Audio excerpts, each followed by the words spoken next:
ఇందాకలా మీరు మాట్లాడిన దాంట్లో ఒకటి రెండు మాటల్లో ఈ మ్యారేజ్ అయిన తర్వాత అంటే ఫస్ట్ మ్యారేజ్ డైవర్స్ ఇచ్చేసి రెండో మ్యారేజ్ చేసుకున్న తర్వాత ఆ మ్యారేజే మోహన్ బాబు గారికి అసలు ఇష్టం లేదు అన్నది ఒకటి మాట్లాడుతున్నారు ఇప్పుడు కొత్తగా. ఈ మధ్య నేను ఎప్పుడు వినలేదు, ఇప్పుడు వింటున్నా.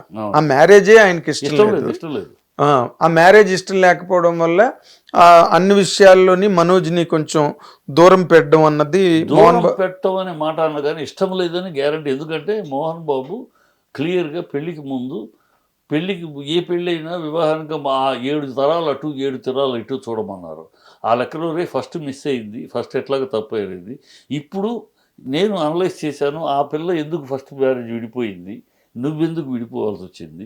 సో ఈ కారణాలు ఏంటి, ఎవరిది ఎక్కడ తప్పు, ఎవరిది ఎక్కువ తప్పు, తప్పు ఎవరిది ఎక్కడ ఉంది. సో ఇవన్నీ బేరీస్ చేసుకుని చూస్తే వాళ్ళ యాటిట్యూడ్, ఆ కుటుంబం యొక్క యాటిట్యూడు, ఆ కుటుంబం యొక్క టెంపర్మెంటు, మన కుటుంబం యొక్క టెంపర్మెంట్ యాటిట్యూడ్ మ్యాచ్ అవ్వదు. ఏనాటికి ఓనాటి గొడవలు వస్తాయి. ఎప్పటికైనా మనలో ముందే చెప్పాడు. అందుకని పెళ్ళి వద్దు, ఈ పెళ్ళి వద్దు అని అన్నాడు. నేను చేసుకుంటాను, అయితే నీ పెళ్ళికి రాను అన్నాడు ఆయన. అంత ఖరాఖండిగా చెప్పాడు కదా. వెళ్ళగా అప్పుడు ఏం చేసింది లక్ష్మి, ఏం చేసింది, లక్ష్మీప్రసాద్ టేక్ ఓవర్ చేసుకుని తన ఇంట్లోనే నాన్న రాకపోతే నేను చూసుకుంటా రారా నువ్వు అని తన ఇంట్లో పెళ్లి కొడుకుని చేసింది. అవును, అది ఎందుకు చేసింది లక్ష్మీప్రసాద్ అంటే మనకు తెలుసు మోహన్ బాబు కొంచెం లీనియన్స్ ఎక్కువ. ఆ పిల్ల వల్ల అదృష్టం కలిసి వచ్చింది ఆ పిల్ల మీద. అందుకని ఏదైనా ఆడపిల్ల కదా, ఉంటుంది. తన పిల్ల పేరు మీద కంపెనీ కూడా పెట్టి కలిసి వచ్చింది అని చెప్పి. సో అది అడ్వాంటేజ్ తీసుకుంది. నాన్నతో నేను మాట్లాడతాను రా తీసుకెళ్ళి పెళ్లి కూర్చుని చేసి. అప్పుడే మోహన్ బాబు చెప్పాడు, అనలైజ్ చేసి ఆ టెంపర్మెంట్లు వాటి యాటిట్యూడ్, మన టెంపర్మెంట్ మనకు తెలుసు, మన యాటిట్యూడ్ మనకు తెలుసు. ఇది మ్యాచ్ కాదు, ఎక్కడో ఒక చోట దెబ్బ కొడుద్ది, ఫ్యూచర్లో మనం ఇబ్బందులు పడతాం, వాళ్ళకి మనకి మంచిది వద్దు, నా మాట ఏమంటే వినలే. సో అక్కడి నుంచి వెళ్ళలేదు, ఓకే క్యారియర్ వెళ్ళిపోయాడు. అదే మోహన్ బాబు గారు దూరం పెట్టినప్పటికీ కూడా మనోజ్ మాత్రం ఎప్పుడు మోహన్ బాబు గారి పట్ల కానీ లేకపోతే కుటుంబం పట్ల కానీ తను ఎప్పుడు విధేయంగానే ఉన్నాడు. బట్ వాళ్ళే కావాలని మనోజ్ని దూరం పెట్టడం, అవాయిడ్ చేయడం వాస్తవం కాదమ్మా. ఇది వాస్తవం కాదు. అంటే బయటికి రాలేదు కనుక ఎంతవరకు ఎవరికి తెలియదు. బయటికి ఈ మనోజ్ అనేవాడు ఆ పెళ్లి నుంచి ఎప్పటికప్పుడు కొంచెం డిస్టర్బ్డ్గానే ఉన్నాడు.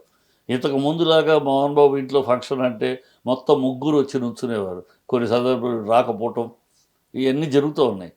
మొదటి నుంచి ఈ పెళ్లి కాడ నుంచి మనిషిలో కొంచెం తేడా, కొంచెం మంచి ఎవరు ఎంకరేజ్ చేస్తారు. మీరు నెగిటివ్ ధ్వనిస్తుంది మీరు అన్న మాటలో. అంటే వివాహం అయిన తర్వాత మరి ఎవరు ఇన్స్టిగేట్ చేస్తున్నారు, అమ్మాయే చెప్తుందా లేకపోతే బంధువులు చెప్తున్నారా, ఏదో మొత్తానికి చిన్న నెగిటివ్ ధ్వని ఉంది అందులోని.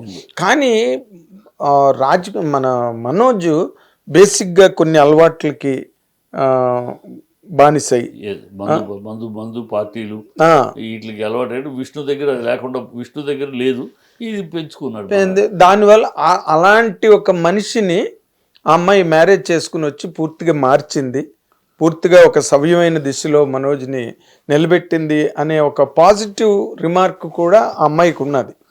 మరి ఏ రకంగా అమ్మాయిని అంటలేదు, ఆ అమ్మాయి అని నేను అంటలేదు. ఆఫ్ కోర్స్ ఎవరి వల్ల అతను అమ్మాయి అవ్వచ్చు, ఆ కుటుంబ సభ్యులు అవ్వచ్చు, కొత్తగా ఏర్పడిన స్నేహ బంధం అవ్వచ్చు. ఇప్పుడు అతను పెళ్ళైనా కొత్త గ్రూప్ ఏర్పడారు. గతంలో ఉన్న ఫ్రెండ్స్ వేరు, ఇప్పుడున్న ఫ్రెండ్స్ వేరు. సో ఎవరో అయితే ఏమవచ్చు, నీకు రైట్ ఉంది, నువ్వు డిమాండ్ చెయ్యి, ఎక్కడికి పోదు. అదేలేండి వెనకథలు చెప్తారు, అడుగు ఎందుకు తగువులకు దిగు, అలా ఎంకరేజ్ చేయటంలో మానాడు ఆ మూడుకు వచ్చాడు, అడగాలి, డిమాండ్ చేయాలి. పొలిటికల్ ప్రాబ్లం ఏమైనా ఉన్నదండి? ఇప్పుడు విష్ణు వైఫ్ వల్లే మోహన్ బాబు గారు వైఎస్ఆర్సీపీలో జాయిన్ అవ్వడం అన్నది జరిగిందని ఒక మాట ఉన్నది చాలా స్ట్రాంగ్ గా. వాళ్ళ వల్లే ఆయన లీనియన్స్ చూపించాడు. అది ఆయన మామూలుగా చేరాడు కానీ అది అనుకున్నా కూడా తప్పులేదు. ఇది అడిగాను కూడా నేను, ఏంటన్నా ఇలా అన్నారు అనుకోని అనుకుంటే తప్పే ఉందా అన్నాడు. అదే ఇప్పుడు మనోజ్ వైఫ్ వాళ్ళు కొంచెం ఏదైనా మరి వైఎస్ఆర్సీపీకి దూరం మనుషులు కదా కదా, పెద్ద దూరమే కదా. నువ్వు నీ రాజకీయాల్లో అటు ఇటు ఓకే, అటు ఇటు ఓకే అంత విరోధము చంద్రబాబు జగన్ లాగా విరోధాలు ఏం కాదు. అంత మామూలుగా ఉంటాయి, అవసరమైతే అటు ఇటు. ఆ పొలిటికల్ ఆస్పెక్ట్ ఏమి దీంట్లో ప్లే అవుతున్నదని మీరు అనుకోవట్లేదు? లేదు, అదే play.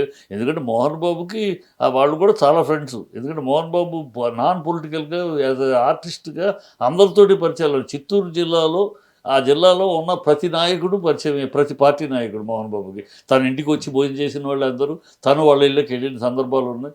A party of course Mohan Babu గారు అందరితోని బాగుండే మనిషి పర్టికులర్ చిత్తూరు జిల్లాలో పర్టికులర్గా ఆ జిల్లాలో రాయలసీమలో ఉన్న ఎవరైనా మినిస్టర్లు ఎవరైనా సరే మన మోహన్ బాబు వాళ్ళ ఇళ్ళకి వెళ్ళటమో వాళ్ళు తన ఇంటికి రావటమో అందరితోటి ఆ cordial relation, A party apart from party ఎవరైనా సరే ఉండేది.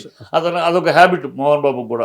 అందరినీ ఆ జిల్లాలో ఉన్న అందరిని పిలవటం, భోజనాన్ని పిలవటం, అదేనండి ఎంగేజ్ చేయడం అనేది అతనికి అలవాటు ఉంది. పార్టీయింగ్, అందరినీ కలవడం అవన్నీ ఓకే.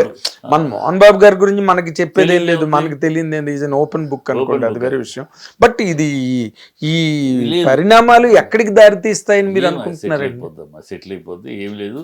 నిర్మల ఆవిడ ఇప్పుడు పాపం బాధ ఏంటంటే అనవసరంగా నిర్మల గారికి కూడా నిందొచ్చే మాటలు వస్తున్నాయి. అవి నేను ఖండిస్తాను. ఎందుకంటే బిడ్డల్ని వేరువేరుగా హ్యాట్స్ ఆఫ్ ఆ తల్లికి, ఆ చెల్లెమ్మకి. నిర్మల తన బిడ్డల్ని సవతి తల్లి ప్రేమ అనేది ఆ బిడ్డలకు ఏనాడు కనపరచలేదు. చాలా రోజుల దాకా ఈ తల్లి మా తల్లి కాదని ఆ బిడ్డలకు తెలియదు. అంత బ్రహ్మాండంగా పెంచింది పిల్లల్ని. 3 పిల్లలు తన బిడ్డలే అనుకుంటారు. చాలామందికి కూడా తెలియదు. పిల్లలు వచ్చి పైకి వచ్చేదాకా కూడా చాలామందికి బయట ఈవిడని చేసుకున్న తర్వాత పుట్టిన పిల్లలే అనుకున్న వాళ్ళు చాలా మంది ఉన్నారు. విష్ణు గాని, లక్ష్మి గాని. ఆవిడ కూడా అంత ప్రేమగా ఎక్కడ సవతి తల్లి ప్రేమ అనేది చూపించకుండా చేసింది. ఎందుకంటే తన అక్కే, ఎవరో కాదు, చనిపోయి తన అక్కే. సో సొంత బిడ్డలాగా చూసుకుంటే ఎక్కడా లేదు. ఇవాళ అనవసరంగా పక్షపాతం చూపించారా అని మాట్లాడతారు, కానీ పక్షపాతం చూపించారా అనే మాట వస్తే ఆవిడికి ఆ నింద రాకూడదు. ఇప్పుడు ఆవిడ నిజంగా తలుచుకున్న సెల్ఫ్ అక్వైర్డ్ ప్రాపర్టీలో వీళ్ళు క్లెయిమ్ చేయగలిగేది ఏం లేదు కదా, ఇది వారసత్వంగా వచ్చిన ఆస్తులు కావు కదా. కానీ బట్ నిర్మల్ గారు కానీ గట్టిగా నిలబడితే మనోజ్కి ఆస్తి వస్తుందని చెప్పి లీగల్ గా మాట్లాడుతున్నారు. నిర్మల పేరు మీద ఉన్న ఆస్తి ఆవిడ ఇవ్వచ్చు. ఇప్పుడు భర్తగా భార్య పేరు మీద కొన్ని రాసి ఉంటాడు కదా, సో ఆవిడ ఇవ్వాలంటే ఇవ్వచ్చు, ఇచ్చే అవకాశం ఉంది. అంతే తప్పితే ఉంది.